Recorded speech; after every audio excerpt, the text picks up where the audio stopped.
ಕುಡುಕನಿಗೆ ಮಗಳಾಗಿ ಹುಟ್ಟುವುದೇ ತಪ್ಪಾ? ಪವಿತ್ರಮ್ಮ ಮತ್ತು ರಂಗಪ್ಪನಿಗೆ ಇಬ್ಬರು ಹೆಣ್ಣು ಮಕ್ಕಳು. ಅವರ ಹೆಸರು ದೀಪಿಕಾ ಮತ್ತು ರಾಧಿಕಾ. ಪವಿತ್ರಮ್ಮ ಓದುತ್ತಿರುವಾಗಲೇ ರಂಗಪ್ಪನ ಜೊತೆ ಮದುವೆ ನಿಶ್ಚಯಿಸಿದರು. ಪವಿತ್ರಮ್ಮ ನಾನು ಎಷ್ಟೇ ಓದಬೇಕೆಂದು ಕೇಳಿಕೊಂಡರೂ ಅವರ ಮನೆಯಲ್ಲಿ ಒಪ್ಪಲಿಲ್ಲ. ಹುಡುಗ ಒಳ್ಳೆಯವನು, ಸಿಟಿಯಲ್ಲಿದ್ದಾನೆ, ಸಿಟಿಯಲ್ಲೇ ಜಾಬ್ ಕೂಡ, ಓದಿದವರು ಅಂತ ಪವಿತ್ರಮ್ಮಳನ್ನು ಒಪ್ಪಿಸಿ ರಂಗಪ್ಪನ ಜೊತೆ ಮದುವೆ ಮಾಡುತ್ತಾರೆ. ಪವಿತ್ರಮ್ಮನ ಹಣೆಬರಹ ಅಷ್ಟೇ ಇರಬೇಕು. ರಂಗಪ್ಪನಿಗೆ ಹೆಂಡತಿಯಾಗಿ ಬಂದಳು. ಪವಿತ್ರಮ್ಮ ನೋಡಲು ತುಂಬ ಸುಂದರವಾಗಿದ್ದಳು, ಅಷ್ಟೇ ಬುದ್ಧಿವಂತಳು ಕೂಡ.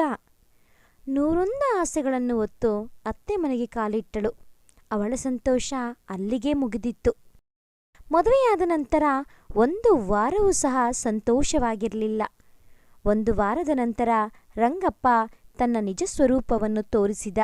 ದಿನ ಕುಡಿದು ಮನೆಗೆ ಬರುವುದು, ಹೆಂಡತಿಯನ್ನು ಒಡೆಯುವುದು, ಬೈಯುವುದು, ಚಿತ್ರಹಿಂಸೆಗಳನ್ನು ಕೊಡುತ್ತಿದ್ದ. ಅವರ ಅಪ್ಪ ಅಮ್ಮನೂ ಸಹ ಇದ್ದರು. ಅವರ ಮಾತು ಸಹ ಇವರು ಸ್ವಲ್ಪವೂ ಕೇಳುತ್ತಿರಲಿಲ್ಲ. ಅಷ್ಟೇ ಅಲ್ಲದೆ ಮತ್ತೆ ಅವರನ್ನೇ ನನ್ನ ದುಡ್ಡು ನನ್ನಿಷ್ಟ ಅಂತ ಬೈಯುತ್ತಿದ್ದರು. ಅವರು ಸಹ ಏನೂ ಮಾಡಲು ಸಾಧ್ಯವಾಗುತ್ತಿರಲಿಲ್ಲ. ಹೀಗೆ ಏನೂ ಮಾಡಲಾಗದೆ ನಿಸ್ಸಹಾಯಕತೆಯಿಂದ ಇರಬೇಕಾಯಿತು. ರಂಗಪ್ಪನ ಬುದ್ಧಿ ಹೇಗೆಂದರೆ, ಪವಿತ್ರಮ್ಮ ಒಂದು ಒಳ್ಳೆಯ ಸೀರೆ ಸಹ ತೊಟ್ಟು ಹೊರಗಡೆ ಹೋಗಬಾರದಿತ್ತು. ಆ ರೀತಿ ಹೋದಳೆಂದರೆ ದೊಡ್ಡ ಜಗಳ ಮಾಡುತ್ತಿದ್ದ ರಂಗಪ್ಪ.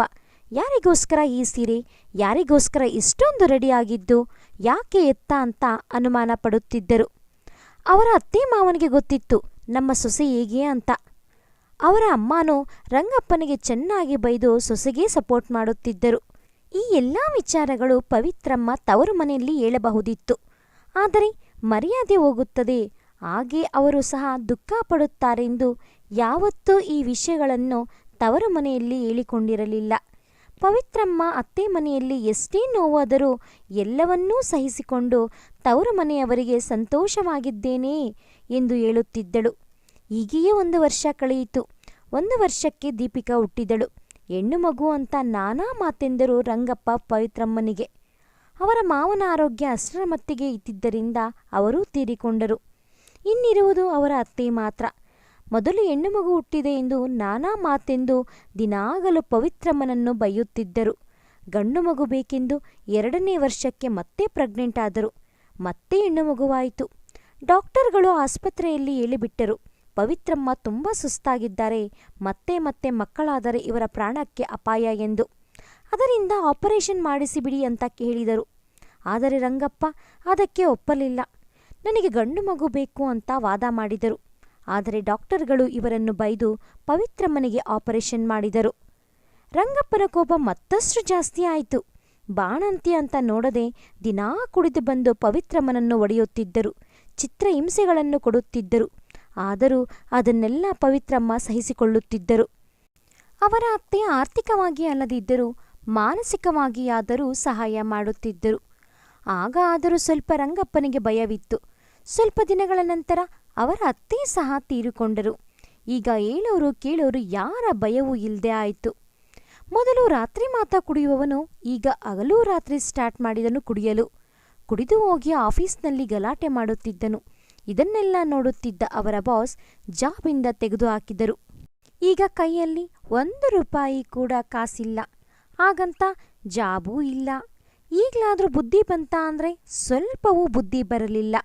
ಪವಿತ್ರಮ್ಮ ಮನೆಯಲ್ಲಿಯೇ ಬಟ್ಟೆಯನ್ನು ಹೊಲಿಯುತ್ತಿದ್ದರು. ಅಲ್ಪ ಸ್ವಲ್ಪ ಸಂಪಾದನೆ ಮಾಡುತ್ತಿದ್ದರು. ಆ ಸಂಪಾದನೆಯಲ್ಲಿಯೇ ಮಕ್ಕಳನ್ನು ನೋಡಿಕೊಳ್ಳುತ್ತಿದ್ದರು. ಆ ಹಣಕ್ಕೆ ರಂಗಪ್ಪ ವಂಚನೆ ಹಾಕಿದ. ಅಲ್ಪ ಸ್ವಲ್ಪ ದುಡ್ಡು ಬರಕ್ಕಿಲ್ಲ. ಹೆಂಡತಿ ಹತ್ರ ಆ ದುಡ್ಡನ್ನು ಕಿತ್ಕೊಂಡೋಗಿ ಕುಡ್ದು ಬರ್ತಿದ್ದ. ಸರಿ, ಮಕ್ಕಳನ್ನಾದರೂ ಚೆನ್ನಾಗಿ ನೋಡ್ಕೊಳ್ತಾರಾ ಅಂದರೆ ಹೆಣ್ಣು ಮಕ್ಕಳು ಅಂದ್ರೇ ಇವರಿಗೆ ಇಷ್ಟ ಆಗ್ತಿರ್ಲಿಲ್ಲ. ಅವರನ್ನು ಸಹ ಮನಸ್ಸಿಗೆ ಇಷ್ಟ ಬಂದಂಗೆ ಬೈಯುತ್ತಿದ್ದರು. ಸರಿ, ಹೊರಗಡೆ ಹೋಗಿ ದುಡಿಯೋಣ ಅಂದರೆ ಅದಕ್ಕೂ ಸಹ ರಂಗಪ್ಪ ಒಪ್ಪುತ್ತಿರಲಿಲ್ಲ. ಇನ್ನು ಏನು ಮಾಡಿ ಮಕ್ಕಳನ್ನು ಸಾಕೋದು ಅಂತ ತಿಳಿಯಲಿಲ್ಲ ಪವಿತ್ರಮ್ಮನಿಗೆ. ಈ ಎಲ್ಲ ವಿಚಾರಗಳು ತವರು ಮನೆಗೆ ತಿಳಿಯಿತು. ಆಗ ಅವರಪ್ಪ ಸಂಸಾರ ಖರ್ಚಿಗೆ ರಂಗಪ್ಪನಿಗೆ ತಿಳಿಯದಂತೆ ಹಣ ಕಳಿಸುತ್ತಿದ್ದರು. ಅದರಲ್ಲಿಯೇ ಇವರು ಜೀವನ ನಡೆಸುತ್ತಿದ್ದರು. ಗಂಡ ಎಷ್ಟೇ ಹೊಡೆದರೂ ಬಡೆದರೂ ಬೈಯುತ್ತಿದ್ದರೂ ಹೆಂಡತಿ ಅದನ್ನು ಸಹಿಸಿಕೊಳ್ಳುತ್ತಾಳೆ. ಆದರೆ ಹೆಂಡತಿಯ ಮೇಲೆ ಅನುಮಾನ ಪಡುತ್ತಿದ್ದರೆ ಯಾರು ತಾನೇ ಸಹಿಸಿಕೊಳ್ಳುತ್ತಾರೆ ಹೇಳಿ? ಎಷ್ಟೋ ಸಾರಿ ಪವಿತ್ರಮ್ಮ ಸಾಯೋಣವೆಂದು ತೀರ್ಮಾನಿಸಿಕೊಂಡಿದ್ದರು.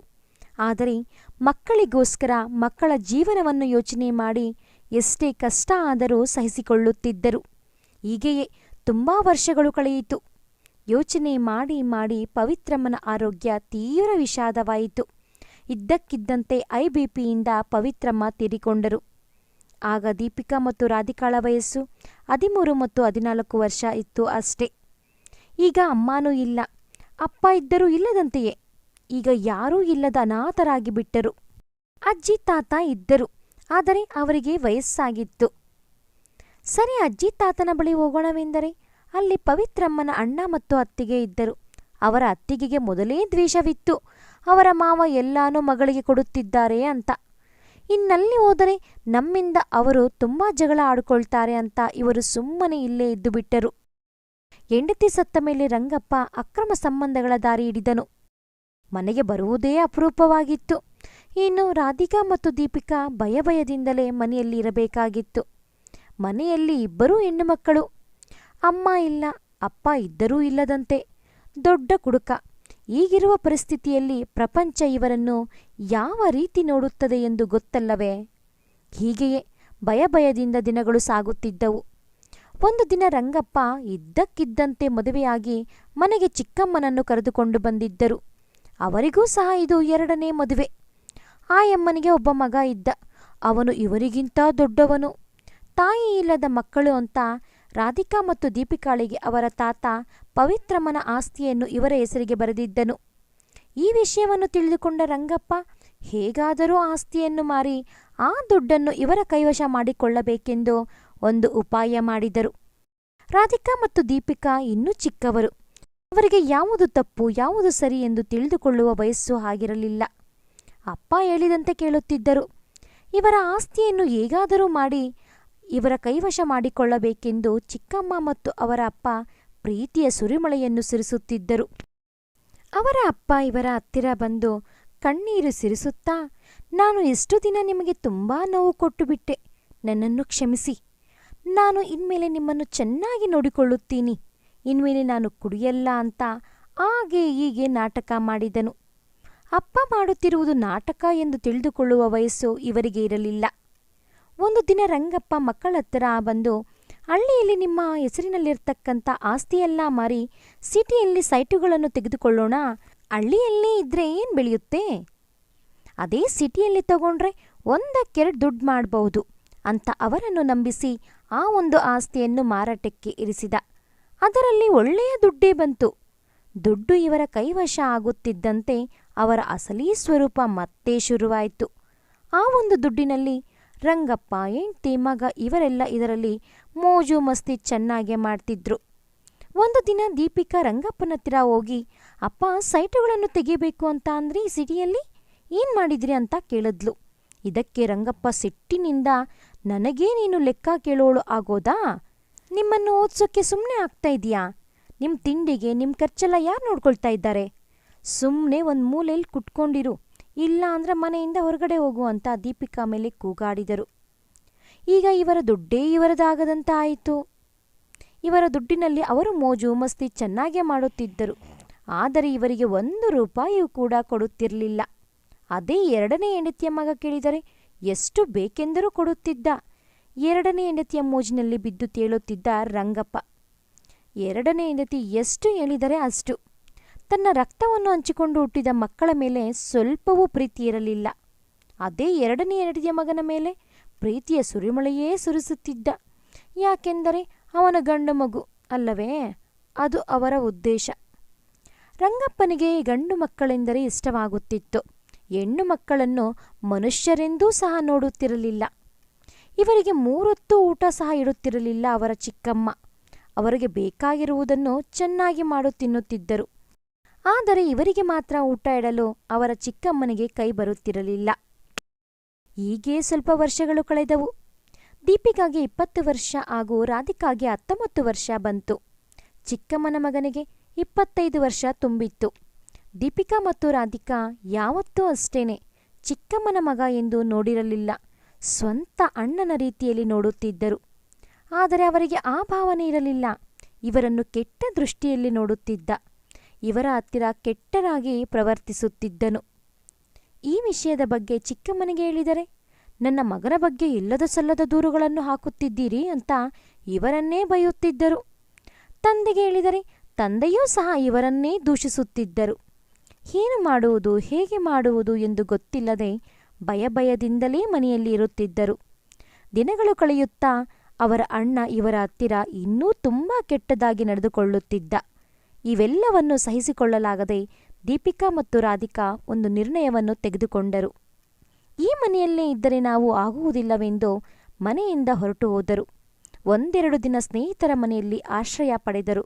ಎಷ್ಟು ದಿನ ಅಂತ ಅವರ ಮನೆಯಲ್ಲಿ ಇರುವುದು, ಆಗುವುದಿಲ್ಲವೆಂದು ದೀಪಿಕಾ ಒಂದು ನಿರ್ಣಯ ತೆಗೆದುಕೊಂಡಳು. ತನ್ನ ಓದನ್ನು ನಿಲ್ಲಿಸಿ ನಾನು ಏನಾದರೂ ಒಂದು ಒಳ್ಳೆಯ ಜಾಬ್ ಮಾಡಿ ತಂಗಿಯನ್ನು ಓದಿಸಬೇಕೆಂದು ತೀರ್ಮಾನಿಸಿಕೊಂಡಳು. ದೀಪಿಕಾ ಅದು 2nd ಇಯರ್ ಕಂಪ್ಲೀಟ್ ಆಗಿ ಡಿಗ್ರಿ 1st ಇಯರ್ ಓದುತ್ತಿದ್ದಳು. ರಾಧಿಕಾ 2nd ಇಯರ್ ಓದುತ್ತಿದ್ದಳು. ವಿಧಿ ಇಲ್ಲದೆ ದೀಪಿಕಾ ತಂಗಿಯನ್ನು ಓದಿಸುವಗೋಸ್ಕರ ಹಾಗೂ ಅವರ ಜೀವನ ನಡೆಸಲು ಜಾಬ್ ಮಾಡಬೇಕಾಗಿ ಬಂತು. ದೀಪಿಕಾ ಒಂದು ಕಂಪನಿಯಲ್ಲಿ ಕೆಲಸಕ್ಕೆ ಜಾಯಿನ್ ಆದಳು. ದೀಪಿಕಾ ಮತ್ತು ರಾಧಿಕಾ ಇಬ್ಬರು ಗರ್ಲ್ಸ್ ಹಾಸ್ಟೆಲ್ ಸೇರಿಕೊಂಡರು. ತಿಂಗಳಿಗೆ ಇಬ್ಬರಿಗೂ ಸೇರಿ 10,000 ಕಟ್ಟಬೇಕಿತ್ತು. ದೀಪಿಕಾಳ ಸಂಬಳ 15,000. ಹೀಗೆ 1 ವರ್ಷ ಗರ್ಲ್ಸ್ ಹಾಸ್ಟೆಲ್ನಲ್ಲಿ ಇದ್ದರು. ರಾಧಿಕಾಳ 2nd ಇಯರ್ ಮುಗಿಯಿತು. ಒಳ್ಳೆ ಸ್ಕೋರ್ ಕೂಡ ಬಂತು. ರಾಧಿಕಾಳಿಗೆ ಡಾಕ್ಟರ್ ಓದುವ ಆಸೆ ಇತ್ತು. ಆದರೆ ಇವರ ಹತ್ತಿರ ಅಷ್ಟೊಂದು ಹಣ ಇರಲಿಲ್ಲ. ರಾಧಿಕಾ ತುಂಬ ಚೆನ್ನಾಗಿ ಓದುತ್ತಿದ್ದಳು. MBBS ಓದಲು ಗೌರ್ಮೆಂಟ್ ಸೀಟ್ ಸಹ ಸಿಕ್ಕಿತು. ಆದರೆ ಎಷ್ಟೇ ಗೌರ್ಮೆಂಟ್ ಸೀಟ್ ಆದರೂ ಅಲ್ಪ ಸ್ವಲ್ಪ ದುಡ್ಡು ಕಟ್ಟಲೇಬೇಕಲ್ಲವೇ? ಅಷ್ಟು ದುಡ್ಡು ಇವರ ಹತ್ತಿರ ಇರಲಿಲ್ಲ. ರಾಧಿಕಾ ತನ್ನ ಆಸೆಯನ್ನು ಅಲ್ಲಿಗೆ ನಿಲ್ಲಿಸಿಕೊಂಡಳು. ಆದರೆ ದೀಪಿಕಾ ತಂಗಿಯನ್ನು ಹೇಗಾದರೂ ಮಾಡಿ ಡಾಕ್ಟರ್ ಮಾಡಿಸಲೇಬೇಕೆಂದು ತೀರ್ಮಾನಿಸಿಕೊಂಡಳು. ಆದ್ದರಿಂದಲೇ ಮಾರ್ನಿಂಗ್ ಶಿಫ್ಟ್, ನೈಟ್ ಶಿಫ್ಟ್ ಅಂತ ಹಗಲು ರಾತ್ರಿ ತಂಗಿಗೋಸ್ಕರ ದುಡಿಯುತ್ತಿದ್ದಳು. ಅದೇ ಹಾಸ್ಟೆಲ್ನಲ್ಲಿ ಇದ್ದರೆ 10,000 ಖರ್ಚಾಗುತ್ತದೆ. ಅದೇ ಒಂದು ಮನೆ ಬಾಡಿಗೆಗೆ ಪಡೆದರೆ 5,000ದಲ್ಲೇ ಖರ್ಚು ಮುಗಿಸಬಹುದೆಂದು ತೀರ್ಮಾನಿಸಿ ಬಾಡಿಗೆ ಮನೆಯನ್ನು ಹುಡುಕಲು ಶುರು ಮಾಡಿದರು. ಆದರೆ ಇವರಿಗೆ ಯಾರೂ ಬಾಡಿಗೆ ಮನೆಯನ್ನು ಕೊಡಲು ಮುಂದೆ ಬರುತ್ತಿರಲಿಲ್ಲ. ಕಾರಣ, ಇಬ್ಬರೂ ಹೆಣ್ಣು ಮಕ್ಕಳೇ. ಆದ್ದರಿಂದ ತುಂಬ ಮನೆಗಳ ನೋಡಿದ ನಂತರ ದೇವರ ದಯದಿಂದ ಒಬ್ಬರು ಇವರಿಗೆ ಬಾಡಿಗೆ ಮನೆಯನ್ನು ನೀಡಿದರು. ಮನೆಯ ರೆಂಟ್ 3,000, ಮನೆಯ ಖರ್ಚಿಗೆ 3,000, ಒಟ್ಟು 6,000 ಇವರ ತಿಂಗಳ ಖರ್ಚಿಗೆ ಇಟ್ಟು ಉಳಿದಿದ್ದೆಲ್ಲ ತನ್ನ ತಂಗಿಯ ಓದಿಗೆ ಖರ್ಚು ಮಾಡುತ್ತಿದ್ದಳು. ಹಗಲು ರಾತ್ರಿ ಒಂದು ಹೆಣ್ಣು ಮಗು ದುಡಿಯುವುದು ಎಂದರೆ ಅಷ್ಟೊಂದು ಸುಲಭನಾ ಹೇಳಿ? ಹಗಲಿನ ಸಮಯದಲ್ಲಿ ಕಂಪನಿಯಲ್ಲಿ ಜಾಬ್ ಮಾಡಿಕೊಂಡು ರಾತ್ರಿ ಸಮಯದಲ್ಲಿ ಪೆಟ್ರೋಲ್ ಬಂಕ್ನಲ್ಲಿ ಕೆಲಸ ಮಾಡುತ್ತಿದ್ದಳು ದೀಪಿಕಾ. ರಾತ್ರಿ ಸಮಯದಲ್ಲಿ ಒಂದು ಹೆಣ್ಣು ಮಗು ಕೆಲಸ ಮಾಡುವುದೆಂದರೆ ಹೇಗಿರುತ್ತದೆ ನಿಮಗೂ ಗೊತ್ತಲ್ಲವೇ? ಕೆಲವು ಗಂಡಸರು ಹತ್ತಿರ ಬಂದು ಮುಟ್ಟಲು ಪ್ರಯತ್ನಿಸುತ್ತಿದ್ದರು. ಒಬ್ಬೊಬ್ಬರು ಕೆಟ್ಟ ದೃಷ್ಟಿಯಿಂದ ನೋಡುತ್ತಿದ್ದರು. ಇನ್ನೂ ಕೆಲವರು ಅಸಭ್ಯವಾಗಿ ಪ್ರವರ್ತಿಸುತ್ತಿದ್ದರು. ಸರಿ, ಜಾಬನ್ನು ಬಿಡೋಣ ಎಂದರೆ ದುಡ್ಡು ಅತ್ಯವಶ್ಯಕ. ಎಲ್ಲಿ ಹೋದರೂ ಇದೇ ಪರಿಸ್ಥಿತಿ ಅಂತ ಗೊತ್ತಿತ್ತು ದೀಪಿಕಾಗೆ. ಆದ್ದರಿಂದಲೇ ದೀಪಿಕಾ ತನ್ನ ವೇಷಭೂಷಣವನ್ನು ಗಂಡು ಮಗು ರೀತಿ ಬದಲಾಯಿಸಬೇಕೆಂದುಕೊಂಡಳು. ತನ್ನ ಹೇರ್ ಸ್ಟೈಲ್, ಬಟ್ಟೆಗಳು ಪ್ರತಿಯೊಂದನ್ನು ಬದಲಾಯಿಸಿಕೊಂಡಳು. ನೋಡುವವರು ಗಂಡು ಮಗುವೇ ಎಂದು ತಿಳಿಯುತ್ತಿದ್ದರು. ಇದೇ ನನಗೆ ಸೇಫ್ ಎಂದು ದೀಪಿಕಾ ಅದನ್ನೇ ಮುಂದುವರಿಸಿದಳು. ಹೀಗೆ ವರ್ಷಗಳು ಕಳೆದವು. ರಾಧಿಕಾ ತನ್ನ MBBS MDಯನ್ನು ಮುಗಿಸಿ ಒಳ್ಳೆಯ ಹೆಸರಾಂತ ಡಾಕ್ಟರ್ ಆದಳು. ಕೈ ತುಂಬ ಸಂಬಳ ಬರುತ್ತಿತ್ತು ರಾಧಿಕಾಳಿಗೆ. ಆ ಒಂದು ಸಂಬಳದಲ್ಲೇ ಅಕ್ಕನ ಕೈಯಲ್ಲಿ ಸ್ವಂತ ಬಿಸ್ನೆಸ್ ಅನ್ನು ಶುರು ಮಾಡಿಸಿದಳು. ದೀಪಿಕಾ ತುಂಬ ಬುದ್ಧಿವಂತಿಕೆಯಿಂದ ಬಿಸ್ನೆಸ್ ಮಾಡುತ್ತಾ ಕಂಪನಿಯನ್ನು ತುಂಬ ವಿಸ್ತಾರ ಮಾಡಿದಳು. ತುಂಬ ಬೇಗ 3-4 ಕಂಪನಿಗಳ ಯಜಮಾನಿಯಾದಳು. ಹೀಗೆ ಇಬ್ಬರೂ ತಮ್ಮ ಕಾಲುಗಳ ಮೇಲೆ ತಾವು ನಿಂತಿದ್ದರು. ರಾಧಿಕಾ ಮತ್ತು ದೀಪಿಕಾ ಇಬ್ಬರೂ ಒಂದು ದಿನ ದೇವಸ್ಥಾನಕ್ಕೆ ಹೋದರು. ಅಲ್ಲಿ ಅವರಿಗೆ ಆಶ್ಚರ್ಯವೊಂದು ಕಾದಿತ್ತು. ಅರೆದ ಬಟ್ಟೆಗಳನ್ನು ಹಾಕಿಕೊಂಡು ತಿಂಡಿಗೋಸ್ಕರ ಅವರಿವರ ಹತ್ತಿರ ಭಿಕ್ಷೆ ಬೇಡುತ್ತಿದ್ದ ತಂದೆಯನ್ನು ಕಂಡು ತುಂಬ ಆಶ್ಚರ್ಯಪಟ್ಟರು. ಅವರ ಪರಿಸ್ಥಿತಿಯನ್ನು ನೋಡಿ ಕಣ್ಣುಗಳಲ್ಲಿ ನೀರು ಬಂದವು. ಎಷ್ಟೇ ಇವರಿಗೆ ಮೋಸ ಮಾಡಿದ ತಂದೆಯಾದರೂ ಜನ್ಮ ಕೊಟ್ಟಿದ್ದು ಅವರೇ ತಾನೇ. ತಕ್ಷಣ ಅಪ್ಪನ ಹತ್ತಿರ ಓಡಿ ಹೋದರು. ಇವರನ್ನು ನೋಡಿದ ಅವರ ತಂದೆಗೆ ಮುಖ ತೋರಿಸಲು ನಾಚಿಕೆ ಅನಿಸುತ್ತಿತ್ತು. ತಕ್ಷಣ ಅಪ್ಪನನ್ನು ಕಾರಿನಲ್ಲಿ ಕರೆದುಕೊಂಡು ಮನೆಗೆ ಬಂದರು. ಅವರಿಗೆ ಹೊಟ್ಟೆ ತುಂಬ ಊಟ ತಿನ್ನಿಸಿ ಸ್ನಾನ ಮಾಡಿಸಿ ಒಳ್ಳೆಯ ಬಟ್ಟೆಯನ್ನು ಕೊಟ್ಟರು. ಸ್ವಲ್ಪ ಸಮಯದ ನಂತರ ಅಪ್ಪನ ಹತ್ತಿರ ಹೋಗಿ ಈ ಪರಿಸ್ಥಿತಿಗೆ ಕಾರಣವನ್ನು ಕೇಳಿದರು. ಆಗ ಅವರ ಅಪ್ಪ ಕಣ್ಣಲ್ಲಿ ನೀರಿಡುತ್ತಾ ಹೇಳಿದರು, ಚಿಕ್ಕಮ್ಮ ಮೋಸ ಮಾಡಿದಳೆಂದು. ಇರುವ ಹಣವೆಲ್ಲವೂ ಅವರ ಸ್ವಂತ ಮಾಡಿಕೊಂಡು ಇವರ ಹೆಸರಿನಲ್ಲಿದ್ದ ಮನೆ ಆಸ್ತಿಯನ್ನು ಸಹ ಅವರ ಹೆಸರಿಗೆ ಬರೆಸಿಕೊಂಡು ಇವರನ್ನು ಮನೆಯಿಂದ ಹೊರಕ್ಕೆ ಹಾಕಿದರೆಂದು ಹೇಳುತ್ತಾ, ಆ ದೇವರು ಒಬ್ಬನು ಮೇಲೆ ಇದ್ದಾನಲ್ಲಮ್ಮ, ಎಲ್ಲ ನೋಡುತ್ತಿರುತ್ತಾನೆ. ದೇವತೆ ಅಂತ ನಿಮ್ಮಮ್ಮನನ್ನು ನಾನು ಹೊಡೆದು ಬಡೆದು ದೂರ ಮಾಡಿಕೊಂಡೆ. ನಿಮ್ಮಂಥ ಮಕ್ಕಳನ್ನು ಮೋಸ ಮಾಡಿದೆ. ಅದಕ್ಕೆ ಆ ದೇವರು ನನಗೆ ತಕ್ಕ ಪಾಠ ಕಲಿಸಿದ. ತಿನ್ನಲು ಊಟ ಇಲ್ಲದೆ ಭಿಕ್ಷೆ ಎತ್ತುವಂತೆ ಮಾಡಿದ ಎಂದು ಹೇಳುತ್ತಾ ತುಂಬ ನೋವು ಪಟ್ಟರು. ಆಗ ರಾಧಿಕಾ ಮತ್ತು ದೀಪಿಕಾ ಅಪ್ಪ ಹತ್ತಿರ ಬಂದು, ನಿನ್ನ ತಪ್ಪು ನಿನಗೆ ಅರಿವಾಯಿತಲ್ಲಪ್ಪ, ಅಷ್ಟೇ ಸಾಕು. ನಿನಗೆ ನಾವಿದ್ದೇವೆ. ನಿನ್ನನ್ನು ನಾವು ಚೆನ್ನಾಗಿ ನೋಡಿಕೊಳ್ಳುತ್ತೇವೆ. ನಿನಗೆ ಯಾವ ತೊಂದರೆಯೂ ಇಲ್ಲದಂತೆ ನೋಡಿಕೊಳ್ಳಲು ನಾವಿದ್ದೇವೆ ಎಂದು ಅವರನ್ನು ಸಮಾಧಾನ ಮಾಡಿದರು. ಆಗ ರಂಗಪ್ಪನಿಗೆ ಅರ್ಥವಾಯಿತು, ತಾನು ಎಷ್ಟು ದೊಡ್ಡ ತಪ್ಪು ಮಾಡಿದೆ, ಎಂತಹ ಮೂರ್ಖನೆಂದು. ಗಂಡು ಮಗು ಎಂದು ಅವನಿಗೋಸ್ಕರ ನಾನು ಜನ್ಮ ಕೊಟ್ಟಿದ್ದ ಮಕ್ಕಳನ್ನು ಹೊರಗೆ ಹಾಕಿದೆ. ಆದರೆ ಇವತ್ತು ಅವರೇ ನನ್ನನ್ನು ನೋಡಿಕೊಳ್ಳುತ್ತಿದ್ದಾರೆ ಎಂದು ಅವರೇ ತುಂಬ ಪಶ್ಚಾತ್ತಾಪಪಟ್ಟರು. ರಾಧಿಕಾಳಿಗೆ ಒಳ್ಳೆಯ ಡಾಕ್ಟರನ್ನು ನೋಡಿ ದೀಪಿಕಾ ಮದುವೆ ಮಾಡಿದಳು. ಹಾಗೆಯೇ ದೀಪಿಕಾಳಿಗೂ ಒಳ್ಳೆಯ ಬಿಸ್ನೆಸ್ ಮ್ಯಾನನ್ನು ನೋಡಿ ರಾಧಿಕಾ ಮದುವೆ ಮಾಡಿದಳು. ರಂಗಪ್ಪ ಇಬ್ಬರು ಮಕ್ಕಳ ಹತ್ತಿರ ಹೋರಾಡಿಕೊಂಡು ಎಲ್ಲರೂ ಈಗ ಸಂತೋಷವಾಗಿದ್ದಾರೆ. ಈ ಒಂದು ಸಮಾಜ ಎಷ್ಟೇ ಬೆಳೆಯುತ್ತಿದ್ದರೋ ಗಂಡು ಮಗು ಹೆಣ್ಣು ಮಗು ಎಂಬ ಭಾವನೆಗಳು ಮಾತ್ರ ಬದಲಾಗಿಲ್ಲ. ಅವರ ತಲೆಯಲ್ಲಿ ಗಂಡು ಮಗು ಮಾತ್ರ ತಂದೆ ತಾಯಿಯನ್ನು ಸಾಕುತ್ತಾರೆ ಎಂದು ತುಂಬಿಕೊಂಡಿದೆ. ಅದು ಸುಳ್ಳು. ಹೆಣ್ಣು ಮಗು ತಿಳಿದುಕೊಂಡರೆ ಏನು ಬೇಕಾದರೂ ಸಾಧಿಸುತ್ತಾಳೆ. ಅಪ್ಪ ಅಮ್ಮನನ್ನು ಗಂಡು ಮಗುಗಿಂತ ಚೆನ್ನಾಗಿ ನೋಡಿಕೊಳ್ಳುತ್ತಾಳೆ. ಮೊದಲು ನಾವು ಗಂಡು ಹೆಣ್ಣು ಭೇದ ಭಾವವಿಲ್ಲದೆ ಇಬ್ಬರನ್ನೂ ಒಂದೇ ರೀತಿ ಕಾಣಬೇಕು. ಆಗಲೇ ಈ ಸಮಾಜದಲ್ಲಿ ಇಬ್ಬರಿಗೂ ಒಂದೇ ಗೌರವ ಸಿಗುತ್ತದೆ.